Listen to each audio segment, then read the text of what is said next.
स्वागत है आप सभी का जनरल लॉ 24 में। देखो, हमने अपनी पिछली वीडियोस के अंदर स्टार्ट किया था कि कैसे कोर्ट इस बात को इंश्योर करता है कि कोर्ट में जब ट्रायल चलेगा तो उस ट्रायल में एक्यूज्ड भी मौजूद होगा। ठीक है ना। उसके रिगार्डिंग हमने 3 मेथड्स के बारे में बात की थी, जिनमें से पहला मेथड था समन, दूसरा मेथड था अरेस्ट विथ वारंट और तीसरा मेथड था अटैचमेंट। ठीक है ना। जिनमें से पहले 2 मेथड यानी कि समन और अरेस्ट वारंट, इन दोनों के बारे में हमने डिटेल में बात की हुई है। उसके बाद तीसरा जो पॉइंट बचता है वो है अटैचमेंट का, जिसको हम इस वीडियो में कवर करेंगे। देखो, जनरली होता ही है कि कोर्ट सबसे पहले समन इशू करता है जिससे कि एक्यूज्ड ट्रायल के अंदर प्रेजेंट हो। ठीक है। लेकिन अगर एक्यूज्ड समन के इशू करने पर नहीं आता तो कोर्ट क्या करता है? कोर्ट वारंट इशू करता है। हालांकि कुछ केसेस ऐसे भी होते हैं जहां पर कोर्ट सम्मन इशू ना करके डायरेक्टली वारंट इशू कर देता है। ठीक है। उनके बारे में हमने अपनी पिछली वीडियोस के अंदर डिटेल में बात की हुई है। ठीक है। तो जब कोर्ट ने वारंट ऑफ अरेस्ट इशू कर दिया, उसके बाद भी अगर एक्यूज्ड कोर्ट में हाजिर नहीं होता है तो उस सिचुएशन में कोर्ट क्या करता है? एक अटैचमेंट का ऑर्डर पास करता है। अब सवाल ये उठता है कि अटैचमेंट कैसे किया जाता है, किस चीज का अटैचमेंट होता है, पूरा प्रोसीजर क्या है, कौन कौन से सेक्शंस इन्वॉल्व्ड हैं इसके अंदर। तो उन सारी चीजों को हम इस वीडियो में डिटेल के अंदर जानेंगे। So let's start with the video.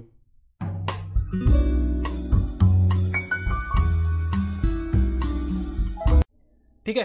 तो देखो, ऐसा नहीं है कि जब कोर्ट ने वारंट इशू किया तो उसके बाद कोर्ट तुरंत ही अटैचमेंट का ऑर्डर दे देगा। नहीं, सबसे पहले कोर्ट क्या करता है? जब वारंट इशू करता है तो उसके बाद एक प्रोसीजर है जो सेक्शन नंबर 82 में दिया गया है।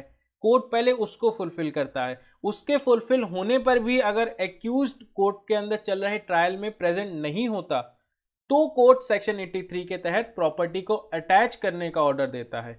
बट अटैचमेंट पे जाने से पहले हम ये देख लेते हैं कि सेक्शन 82 का प्रोसीजर हमें क्या कहता है।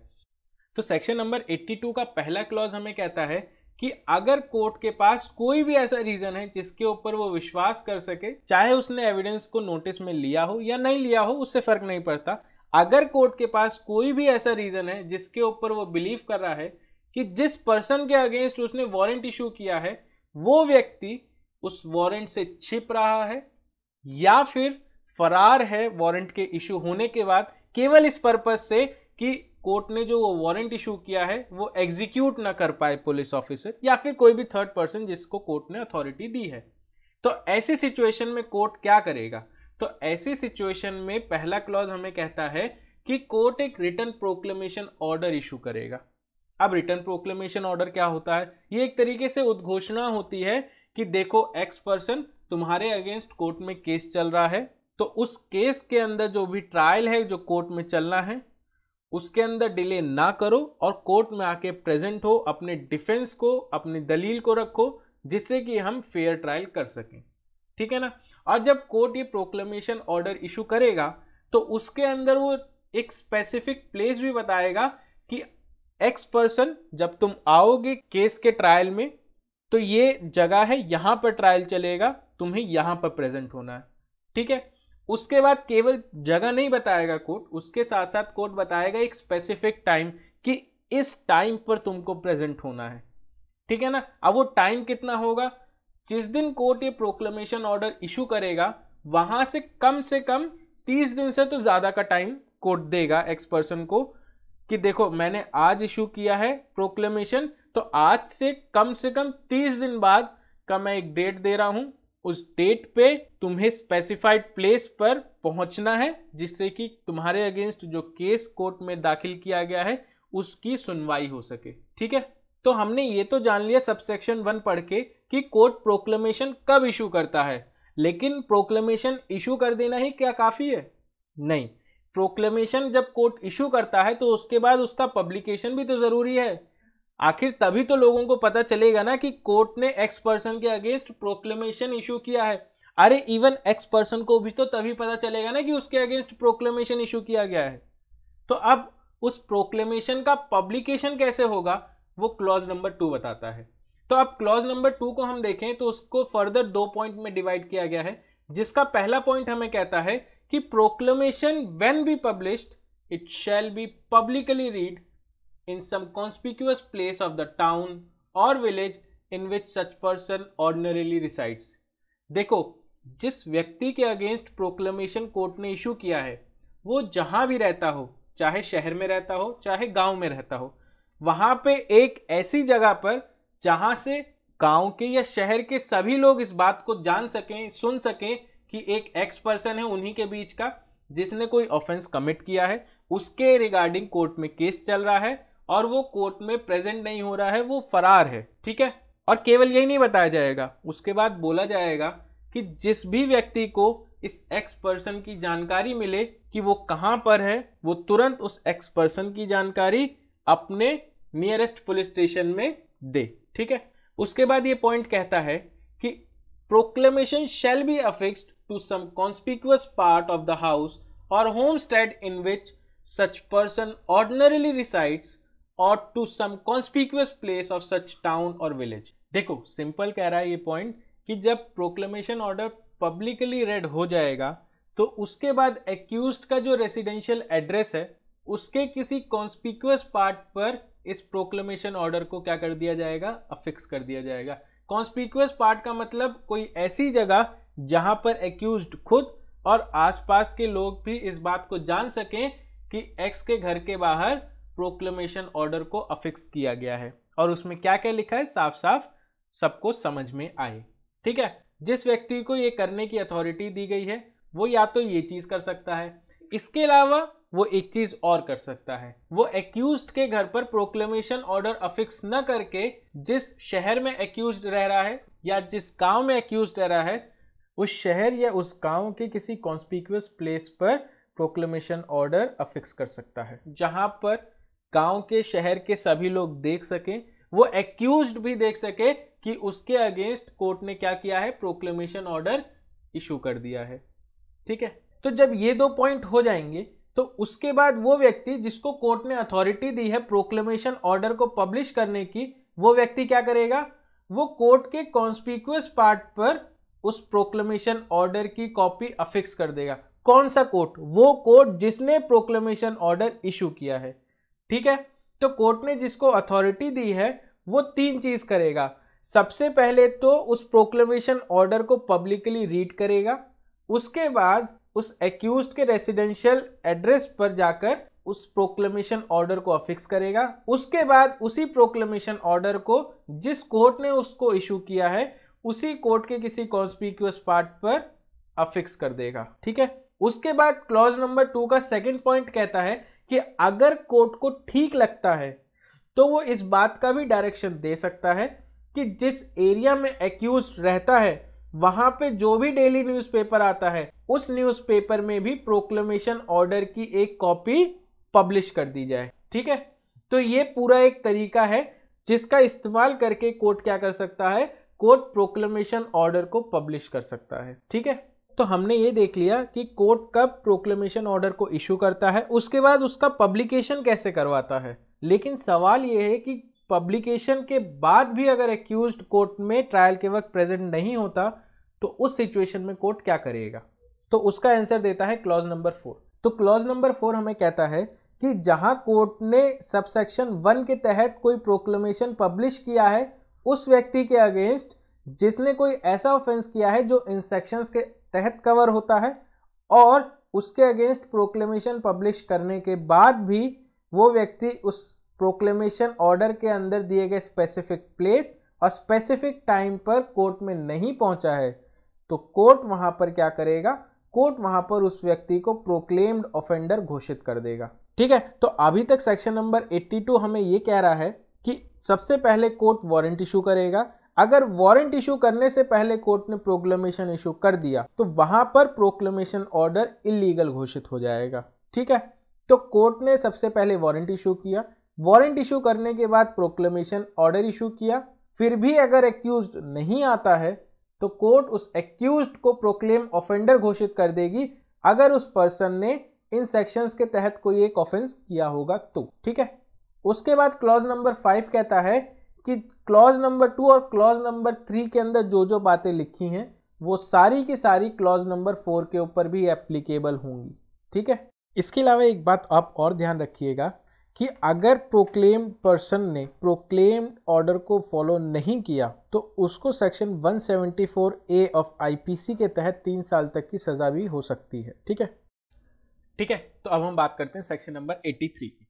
देखो, कोर्ट ने सब कुछ करके देख लिया, कोर्ट ने समन इशू किया, एक्यूज्ड फिर भी नहीं आया, कोर्ट ने वारंट इशू किया, एक्यूज्ड फरार है, नहीं मिल रहा, कोर्ट ने फिर प्रोक्लेमेशन ऑर्डर इशू किया, एक्यूज्ड फिर भी नहीं आया, कोर्ट ने लास्ट में एक्यूज्ड को प्रोक्लेम ऑफेंडर भी घोषित कर दिया, फिर भी एक्यूज्ड नहीं आ रहा। तो कोर्ट के पास थकार के एक ही ऑप्शन बचता है and that is section number 83। यानी कि कोर्ट एक ऑर्डर पास करता है कि जो व्यक्ति फरार है, कोर्ट की प्रोसीडिंग में नहीं आ रहा है, उसकी प्रॉपर्टी को अटैच कर लिया जाए। ठीक है, लेकिन आप इस बात का ध्यान रखना कि कोर्ट जब अटैचमेंट ऑफ प्रॉपर्टी का ऑर्डर पास करता है तो वो इस पर्पस से करता है कि एक्यूज्ड इसी बहाने से चला आए कोर्ट की प्रोसीडिंग में, है ना। यहाँ पर कोर्ट का पर्पस ये नहीं है कि एक्यूज्ड को पनिशमेंट दी जाए, यहाँ पर कोर्ट का पर्पस ये है कि इस बात को कोर्ट इंश्योर करे कि जब कोर्ट में प्रोसीडिंग चले तो उस प्रोसीडिंग में एक्यूज्ड भी वहां पर प्रेजेंट हो। ठीक है, तो अब कैसे अटैचमेंट होगी प्रॉपर्टी की, पूरा प्रोसीजर क्या है, तो पूरा प्रोसीजर क्या होगा वो सेक्शन नंबर 83 हमें बताता है। जहां सेक्शन नंबर 83 का पहला क्लॉज हमें कहता है कि जिस कोर्ट ने प्रोक्लेमेशन ऑर्डर इशू किया है सेक्शन 82 के तहत, उसको प्रोक्लेमेशन ऑर्डर इशू करने के बाद किसी भी टाइम पर ऐसा लगता है कि उसे अब अटैचमेंट ऑफ प्रॉपर्टी का ऑर्डर इशू कर देना चाहिए, ठीक है, तो वो अपना रीजन राइटिंग में रिकॉर्ड कर कर ऑर्डर पास कर देगी कि एक्यूज्ड की प्रॉपर्टी को अटैच कर लिया जाए, चाहे वो मूवेबल हो चाहे वो इमूवेबल हो, दोनों ही प्रॉपर्टी को अटैच कर लिया जाएगा, लेकिन केवल वो प्रॉपर्टी जो प्रोक्लेम्ड पर्सन यानी एक्यूज्ड पर्सन की हो। ठीक है, देखो जनरली होता यह है कि जब कोर्ट प्रोक्लेमेशन ऑर्डर इशू करता है तो उसके अंदर एक टाइम भी बताता है कि इस टाइम एक्यूज्ड को प्रेजेंट होना है, तो उस टाइम तक कोर्ट वेट करता है कि शायद हो सकता है एक्यूज्ड आ जाए। लेकिन अगर उस टाइम तक एक्यूज्ड नहीं आता तो कोर्ट क्या करता है, कोर्ट प्रॉपर्टी के अटैचमेंट का ऑर्डर पास कर देता है। लेकिन सेक्शन नंबर 82 का जो पहला क्लॉज है उसका प्रोवाइजो हमें कहता है कि जब कोर्ट प्रोक्लेमेशन ऑर्डर पास करता है, यानी जब प्रोक्लेमेशन ऑर्डर कोर्ट इशू करता है, उस वक्त कोर्ट को अगर ऐसा लगता है कि अगर मैंने प्रोक्लेमेशन ऑर्डर पास किया तो उसके बाद एक्यूज्ड अपनी प्रॉपर्टी को डिस्पोज कर देगा। हो सकता है वो पूरी डिस्पोज कर दे, हो सकता है अपनी प्रॉपर्टी का कुछ हिस्सा डिस्पोज कर दे, या फिर हो सकता है कि एक्यूज्ड अपनी पूरी प्रॉपर्टी या अपनी प्रॉपर्टी का कुछ हिस्सा कोर्ट के ज्यूरिसडिक्शन से बाहर ले जाए। ठीक है, तो ऐसा अगर कोर्ट को डाउट होता है तो कोर्ट जब प्रोक्लेमेशन ऑर्डर इशू करता है तो उसी के साथ साथ कोर्ट एक्यूज्ड की प्रॉपर्टी के अटैचमेंट का भी ऑर्डर इशू कर देता है। ठीक है, लेकिन ये जो दो बातों का डाउट है कोर्ट को, वो कैसे होगा, कोर्ट को सपना तो आएगा नहीं, तो कोर्ट को अपोजिट पार्टी क्या करेगी, या तो एफिडेविट के थ्रू या फिर किसी और तरीके से कोर्ट के सामने रखेगी कि सर आप प्रोक्लेमेशन ऑर्डर पास तो कर रहे हैं, लेकिन अगर आप प्रोक्लेमेशन ऑर्डर पास कर देंगे ना तो ये पूरे चांसेस हैं कि ये जो एक्यूज्ड पर्सन है ये इन दोनों में से कोई भी एक्ट कर सकता है। ठीक है, और कोर्ट को उस एफिडेविट पे या फिर जो भी एविडेंस कोर्ट के सामने रखे गए हैं उस पे अगर कोर्ट को विश्वास होता है तो कोर्ट प्रोक्लेमेशन ऑर्डर के साथ साथ प्रॉपर्टी के अटैचमेंट का ऑर्डर भी पास कर सकता है। ठीक है, नाउ अब हम बात करते हैं क्लॉज नंबर 2 की। तो देखो क्लॉज नंबर 2 हमसे कहता है कि जिस कोर्ट ने अटैचमेंट ऑफ प्रॉपर्टी का ऑर्डर इशू किया है, अगर उसी कोर्ट के ज्यूरिसडिक्शन के अंदर वो प्रॉपर्टी आती है तो कोई प्रॉब्लम नहीं है, तो कोर्ट उस प्रॉपर्टी को आसानी से अटैच कर लेगा। लेकिन अगर सपोज करो कोई एक ए कोर्ट है, उसको किसी एक्स पर्सन की प्रॉपर्टी को अटैच करना है जो किसी बी कोर्ट के ज्यूरिसडिक्शन के अंदर आती है, तो इस ए कोर्ट को इस एक्स पर्सन की प्रॉपर्टी को अटैच करने के लिए इस बी कोर्ट से अटैचमेंट ऑफ प्रॉपर्टी का ऑर्डर एंडोर्स कराना पड़ेगा। ठीक है, नाउ अब हम बात करें क्लॉज नंबर 3 की। तो क्लॉज नंबर 3 कहता है कि जिस प्रॉपर्टी को कोर्ट ने अटैच किया है, अगर उस प्रॉपर्टी के ऊपर कोई डेट है, कोई लोन है, कोई उधार है, या फिर वो प्रॉपर्टी कोई मूवेबल प्रॉपर्टी है, तो उसको कोर्ट इन तीन में से किसी भी दो तरीके से या फिर इन तीनों तरीकों का इस्तेमाल करके प्रॉपर्टी अटैच कर सकती है। और वो तीन तरीके कौन से हैं?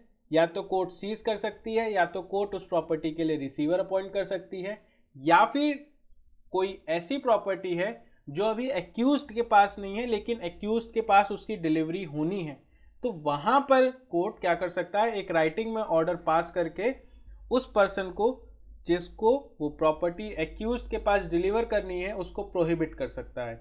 यानी कि सपोज करो कोई एक एक्स पर्सन है और एक कोई वाई पर्सन है, ये वाई पर्सन एक्यूज्ड है और इस एक्यूज्ड की प्रॉपर्टी अभी इस एक्स पर्सन के पास है जिसे वो प्रॉपर्टी वाई को डिलीवर करनी है।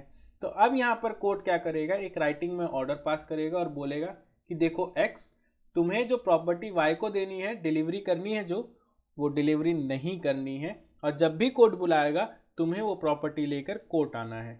ठीक है। उसके बाद बात करें क्लॉज नंबर 4 की, तो क्लॉज नंबर 4 कहता है कि अगर जो प्रॉपर्टी अटैच की गई है वो इमूवेबल प्रॉपर्टी है और उस इमूवेबल प्रॉपर्टी से लैंड रिवेन्यू कलेक्ट किया जाता है जो स्टेट गवर्नमेंट के पास जाता है, तो वो इमूवेबल प्रॉपर्टी उस डिस्ट्रिक्ट का कलेक्टर जो होगा वो अटैच करेगा। लेकिन इसके अलावा कोई और प्रॉपर्टी होगी तो उसके लिए कोर्ट या तो इन तीनों तरीकों का इस्तेमाल करेगा या इन तीन में से किसी दो तरीकों का इस्तेमाल करके प्रॉपर्टी को अटैच कर लेगा। और वो कौन से तरीके हैं?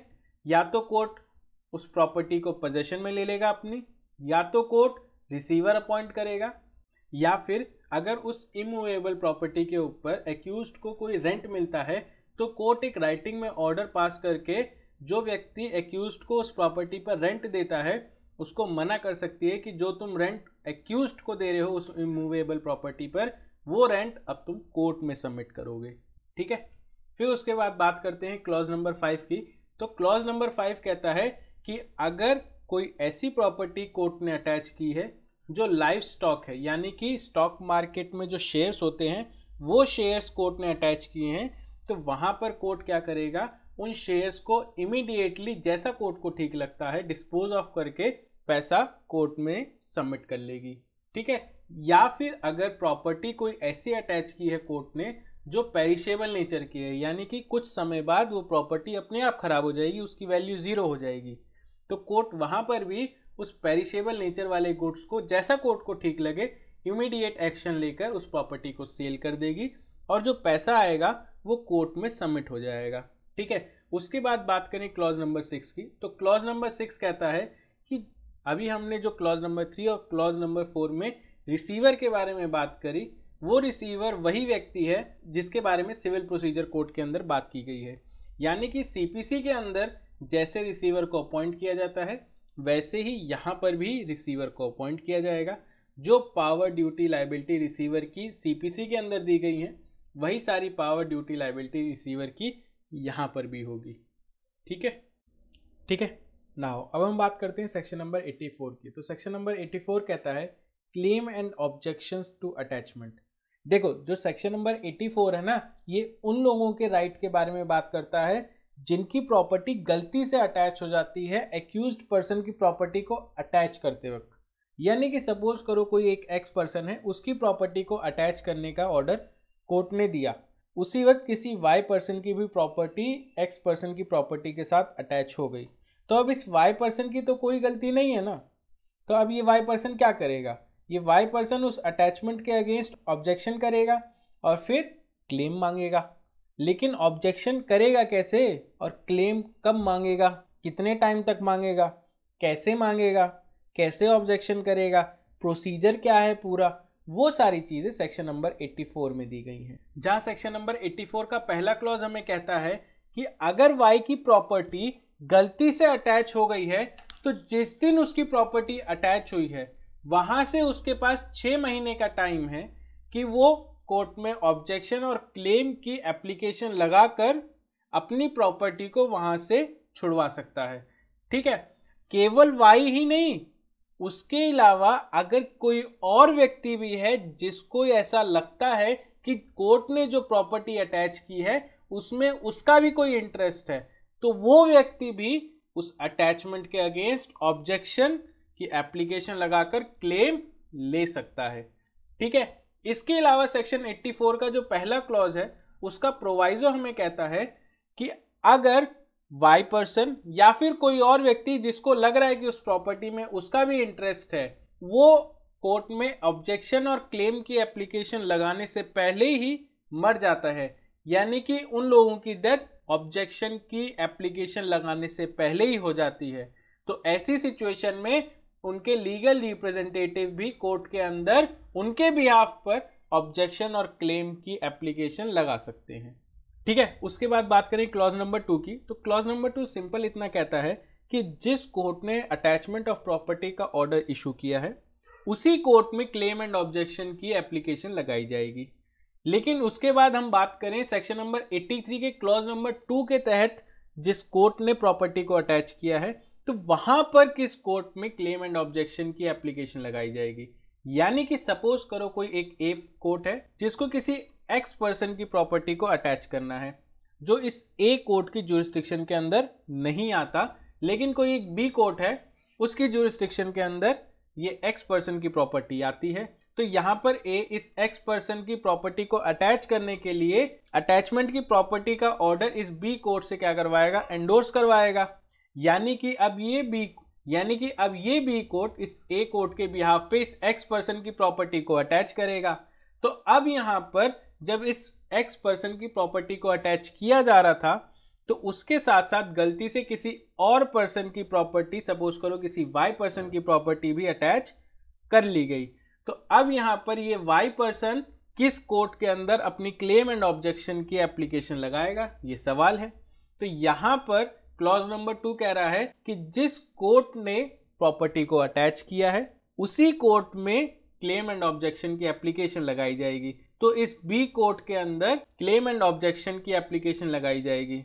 तो अब बी कोर्ट में तो लगाई जाएगी, बी कोर्ट में किस मजिस्ट्रेट के कोर्ट में, तो इस बी कोर्ट के अंदर चीफ जुडिशियल मजिस्ट्रेट की कोर्ट में ये वाई पर्सन इस अटैच्ड प्रॉपर्टी के अंदर जो भी उसका ऑब्जेक्शन क्लेम है उसकी एप्लीकेशन वो लगाएगा। ठीक है, उसके बाद बात करें क्लॉज नंबर 3 की, तो ये क्लॉज नंबर 3 भी वही बात कर रहा है, कह रहा है कि हर एक वो क्लेम और ऑब्जेक्शन उस कोर्ट द्वारा ही इंक्वायर किया जाएगा जिस कोर्ट के अंदर उसकी एप्लीकेशन लगाई जाएगी। ठीक है, यानी कि जिस कोर्ट ने अटैचमेंट ऑफ प्रॉपर्टी का ऑर्डर पास किया है उसी कोर्ट में क्लेम एंड ऑब्जेक्शन की एप्लीकेशन लगाई जाएगी और वही कोर्ट क्या करेगा, इंक्वायरी भी करेगा। लेकिन इसका प्रोवाइजो कहता है कि अगर क्लेम एंड ऑब्जेक्शन की एप्लीकेशन चीफ जुडिशियल मजिस्ट्रेट के कोर्ट में लगाई जाती है तो उसके पास ये पावर है कि अपने सबऑर्डिनेट मजिस्ट्रेट को वो क्या कर सकता है, केस ट्रांसफर कर सकता है फॉर द डिस्पोजल। ठीक है, उसके बाद बात करें क्लॉज नंबर 4 की, तो क्लॉज नंबर 4 सिंपल ही कहता है कि अगर कोर्ट के अंदर क्लेम एंड ऑब्जेक्शन की एप्लीकेशन लगाई गई और कोर्ट ने उसको डिसअलाउ कर दिया, तो फिर जिस व्यक्ति ने, जिस एप्लीकेंट ने वो एप्लीकेशन लगाई है उसके पास 1 साल का टाइम होगा from the date of rejection of that application कि वो अपीलिएट कोर्ट में जाकर अपनी क्लेम एंड ऑब्जेक्शन वाली एप्लीकेशन के रिगार्डिंग अपील लगा सके। ठीक है, नाउ अब हम बात करते हैं सेक्शन नंबर 85 के बारे में। तो देखो सेक्शन नंबर 85 बात करता है release, sale, restoration of attached property. यानी कि जब कोर्ट किसी प्रॉपर्टी को अटैच करता है तो कोर्ट या तो प्रॉपर्टी को रिलीज करता है, या तो उसका सेल करता है, या तो उसको रिस्टोरेशन करता है।